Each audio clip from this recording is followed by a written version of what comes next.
Thank you for tuning into the Buyer's Guide podcast, where we talk all things property and finance. My name is Peter Mastriani, the founder of the Buyer's Guide, and in today's cast I have the opportunity to speak with Craig Christie from ASI Town Planning. Now, Craig's been in the planning game for about 20 years and has literally helped thousands of clients with their development applications. He's worked with local government and more extensively in the private sector, helping property owners and developers alike overcome the challenges with seeking developing approval. He's an active investor himself, having completed a number of subdivision projects as well.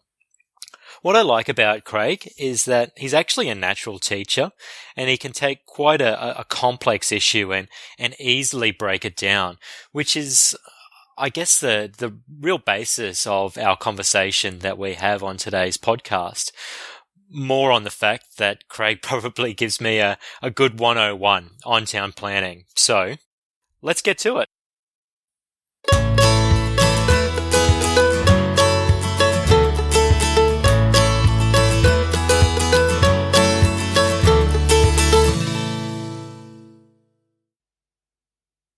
Hi, Craig. Thank you very much for joining us on the Buyer's Guide podcast. It's great to have you on the show. Why don't you start off by sharing with our listeners a little bit about your own professional background and a little bit about what you do?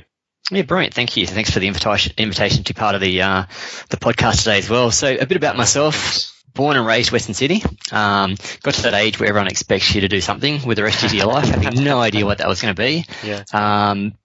But we worked out a bit about this idea of being a town planner, which would involve being indoors and outdoors, and I thought that sounds like a kind of career I'd like. So studied in Western Sydney, Hawkesbury, down in Western Sydney, and worked for a number of Sydney-based councils, North Sydney, Ku-ring-gai, Baulkham Hills councils, and then moved up to sunny Queensland about a bit over 10 years ago, and have been doing, generally speaking, town planning since then. So in total, been town planner for, it's getting towards 20 years, which is a bit scary.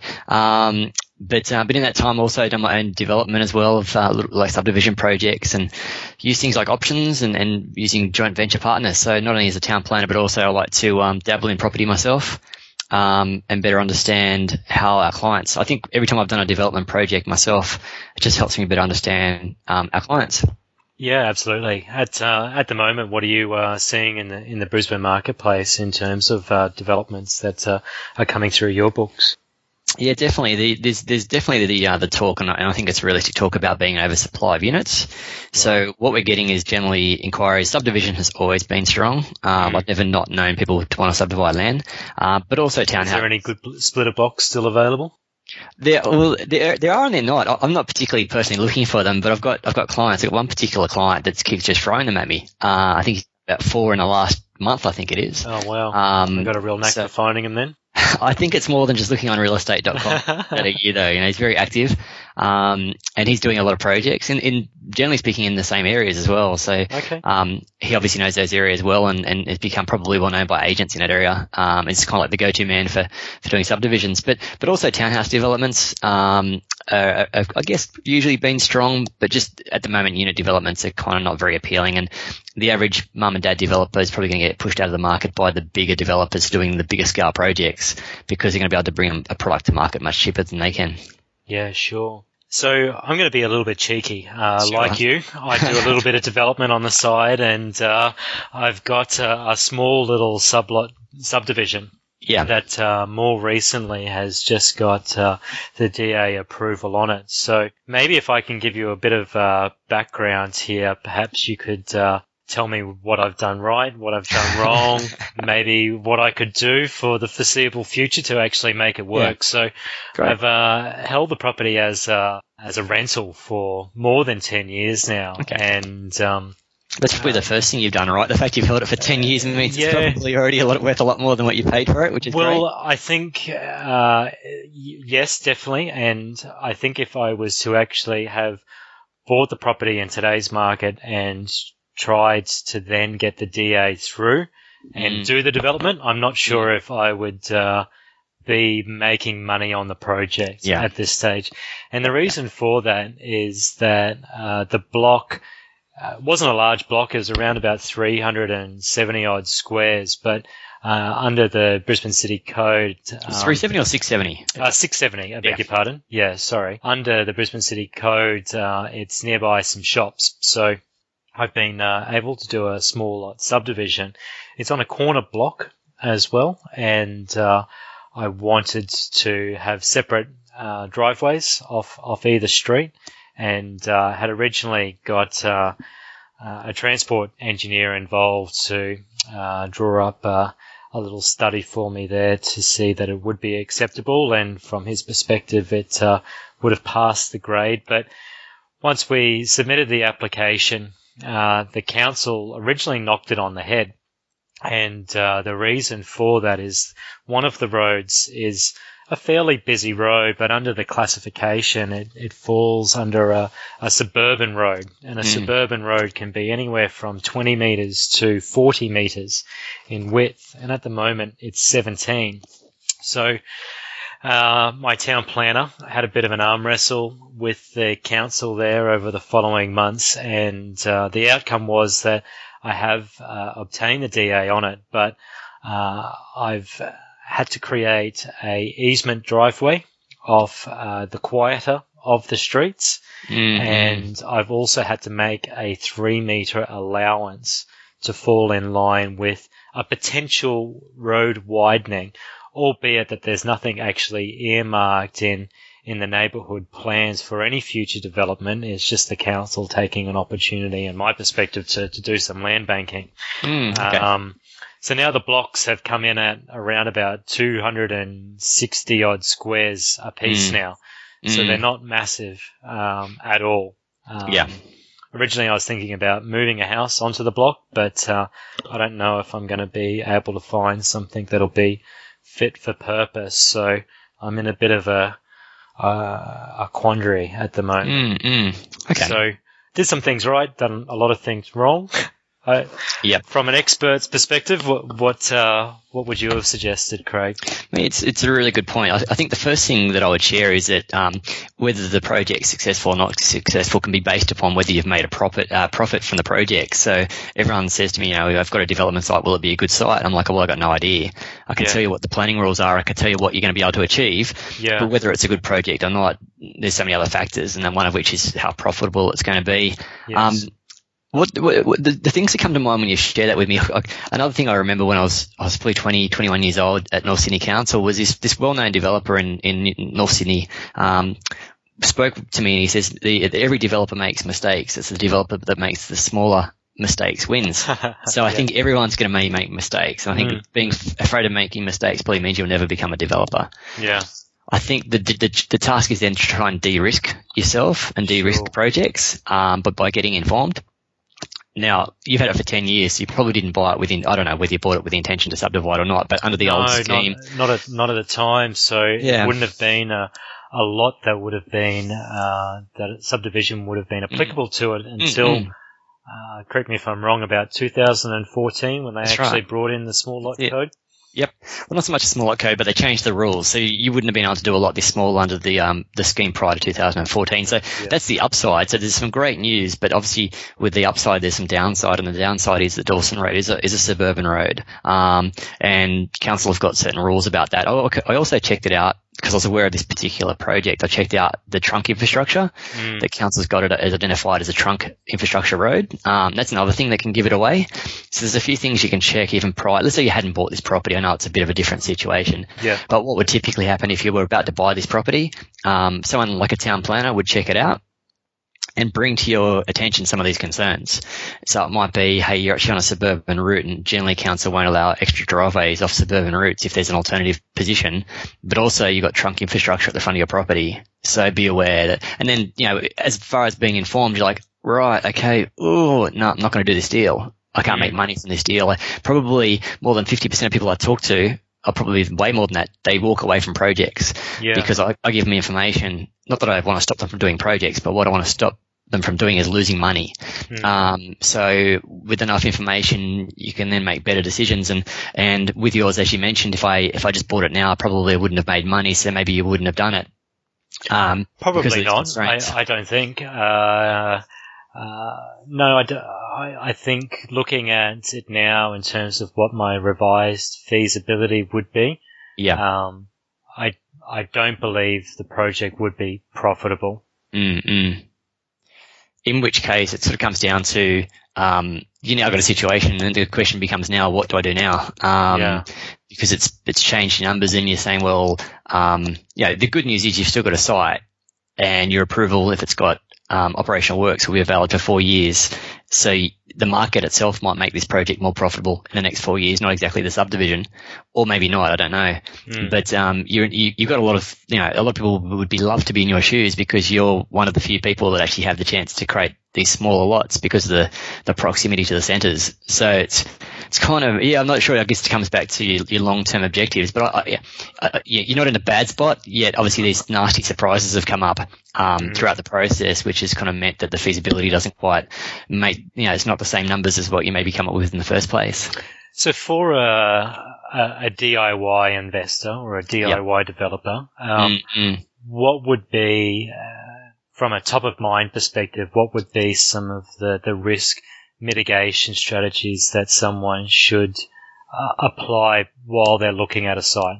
Yeah, definitely a great question. So I guess the first thing is whilst we're town planners, and in some degree our business goes better if you depend upon us, we don't actually operate that way. So what I'd say is get educated. And what I mean by that is if you're wanting to do subdivisions, for example, in particular suburbs, just try and research all the subdivisions that have occurred in those areas and get some understanding of the planning rules. And that might mean needing to talk to council in person, whether it be visiting the council chambers or talking to them on the phone or talking to town planners that are able to help, to the point where you've got some basic parameters. And those basic parameters would be like what zoning the property needs to be, how wide it needs to be, how much land area, those sorts of general criteria. And then what I'd say is start looking at other – sorry, mate, yeah? No, go on, sorry. Okay. Start looking at other projects and saying, oh, let's have a look at these projects. What have they done? And at some point before you get too involved, is start getting a team around you, be it surveyors, town planners, engineers, because effectively they're like your safety blanket. And they're going to help you and guide you to work out what the rules are, how to find sites that work. And as long as you don't have unconditional cash contracts and you get in contact with a town planner soon enough that's competent, they're going to help you avoid making nasty mistakes. So I think it's really important just to get active, get educated, and make sure you've got a team around you, and just understand what your exit points are to make sure you've got the available, whether it's a due diligence clause or a cooling off or whatever it may be. And then, what I think people get a bit lazy once they've got a contract, between getting the contract and going unconditional. That's to me where they should be just working their butt sides off to make sure that all their expectations of what they can do in a town planning sense and a development sense, they're certain of that, and the certainty increases, so that all of a sudden, once it's gone unconditional, they're just effectively executing their grand plan in the first place. So yeah, I'm not sure if that's quite answered your question, but I guess the crux being having a team around you that you can depend upon to leverage their wisdom to be able to move forward. So what questions? Do you actually? Here's what I'm thinking. So there was perhaps instances during this process of obtaining the DA that I was curious on aspects, but probably didn't actively follow them up. Do you find that's common with clients that you deal with, that they're perhaps, for a lack of better description, too afraid to ask a dumb question? Or I laugh because you know what? What's very funny is here about 6 years ago I did a subdivision project, and I was concerned about an aspect of the project, but someone I was working with who had far more experience than me wasn't concerned about it, so I ignored it. But deep down, I held that concern, and what I should have done was, the fact I was concerned was probably enough for me to research it further, and would have meant, whilst the project was still profitable, it would have meant I would have been more informed about the expenses. So I'm a big believer that keep challenging your town planner. Like, just challenge them, challenge your engineers. Why? Say why. Tell me why. And if they can't give you an answer that sort of makes sense to you and sits right with you, then ask another town planner and get a second opinion. Yeah. Or at least do your own research. So I would say to you that it's nearly always a question you don't ask that hurts you the most. And there's that question in your back of your mind, that almost instinct that a developer has, that this is a concern here. And for their fear of being embarrassed or looking silly, they don't ask that question. And in the end, they ultimately do look silly because they get burnt by that. with our clients, always try and find out whether it's their first project, their first development, because if it is, I need to understand how to better communicate with them. Yeah. Because it's their first project, and it just takes communication to a different level. Just because it is their first time and it is scary, and there's lots that can go wrong. So yeah, I find clients, I try to encourage it out of them at the outset, but sometimes they just don't communicate to the point of raising their concerns. Because I'll share something else with you, and that is a lot of clients know their site better than even we do, or anybody else does, because it might be their own house. Yeah. And they'll just know things about it. They're like, but I know this happens, and I know it does it, and that's those bits of information can come together to paint a better picture than, say, your town planner who's just visited the site for the first time and is only just starting to become familiar with it. So it's really important that you communicate. It's a two-way street. You become, it's effectively a teamwork thing where yourself and your planner becomes a team. And it's not purely up to your town planner to get everything right. Whilst that's their responsibility, I think you have a role to play as a team player as well. So is there a logical process that you can actually follow in conjunction with one another? Is there a set structure, or is it always dependent on the actual site, depending on which approach you then take? Every project's a bit different, and the experience of every developer is different as well. So I'll have experienced developers, and they pretty much get 95% of the way through. And they just kind of need me for those 5% because they're so knowledgeable and so wise because of their experiences. Somebody else is more like they're the 5 or 10%. No, I'm the 90%. But I was mentioning earlier, I'm creating a checklist at the moment that's designed to help people not only out on site to check the property, but also before they even leave their home or their office. Yeah. Okay. Because I think a lot of projects, I always hear developers talking about wasting a lot of time, and it is very time consuming. And if you wasting time on what specifically? Yeah, development sites that are never going to work. Okay. An example would be, say your project, it happens to be within 200 meters of a center. Yeah. If you called me and it was 400 meters, I would say, stop wasting your time. Council won't support that. Yeah. So then you move on to the next site. But some people, they try to fly solo and do it all themselves. The next thing they've done a site visit, the next thing they've got a contract. Yeah. And then they ask someone, and they've invested immense amount of time that I would kill within, not that I want to, but the project was dead. It always was dead. Yeah. Within 5 minutes. So well, it's that about goes leverage. Back to the point of perhaps educating yourself first and foremost. Yeah, and just that happens in time. I have absolute admiration for clients because I've done developments myself, and I'm in the industry, and I still get nervous. Let alone being a first timer when it's it's scary and it's overwhelming. So. Yeah. I think just ask those questions and don't think it's a silly thing to ask, because a really good professional won't look at you and think you're a fool. They'll look at you and say, I'm very impressed that you're actually quite clever and making sure you know exactly what you need to know. So what's in this checklist specifically? Yeah, it's just a one pager. The intention out of it is it's that one page document could be 20 pages full of knowledge and information, but it's not. The purpose of the checklist is to identify to you what may require further investigation. So it might be, for example, your site, that one of the checks lists to do would be to check the overlays and check for trunk infrastructure. And if you check that, okay, wait a sec, there's a line here. What that means? I need to investigate that further. Yeah. Need to talk, because you're never going to research it yourself. It'll take you forever, but it's enough to know there's a concern here that requires more of my attention. Yes. And I don't know the answer. And even as a town planner, we're the first to admit we don't know the answer to every question either. But what we do have is flooding engineers, ecologists, traffic engineers. Someone else to ask. Whether it's civil engineers, it doesn't matter. There's no need to know everything. There's a need to make sure we get things right. And if that means using other people to help with the project, the last thing you want is a situation whereby you find out at the last hour that that you can't get access to your sewer or whatever it may be, and you've got a project that's dead. So it's important to have those people around you, and to have the people around you that can respond to your needs as well in a reasonably quick period of time. So I've been cheeky to ask for a bit of advice on my own project. So can I be cheeky to ask for a check sheet as well, Craig? Yeah, definitely.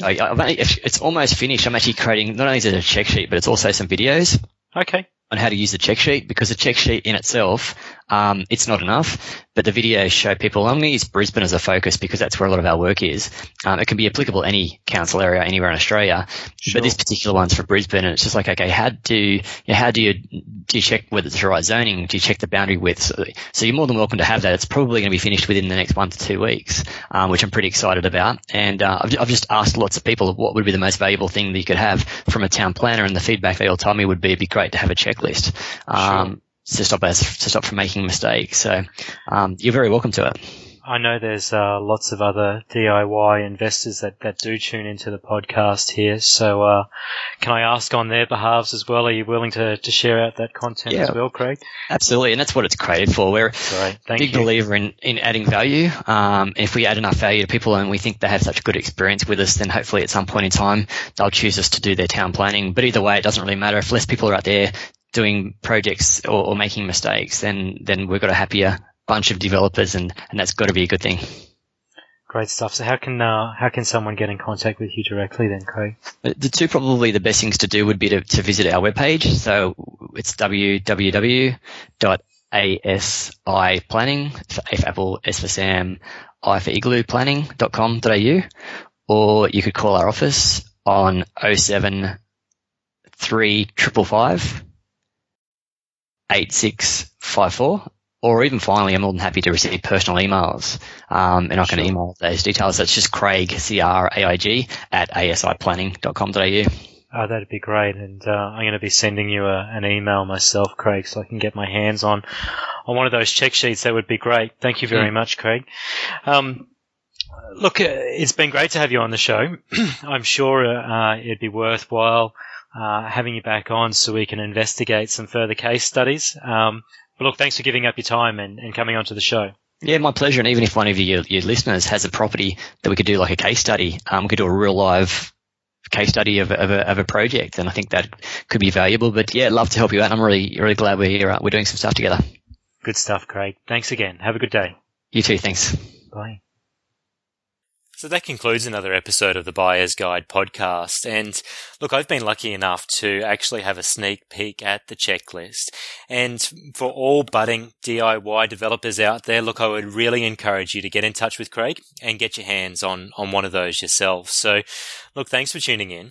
And look, I always enjoy your comments and your feedback. So please do keep it coming. And don't forget to subscribe to not miss out on any future episodes. But until next time, bye-bye.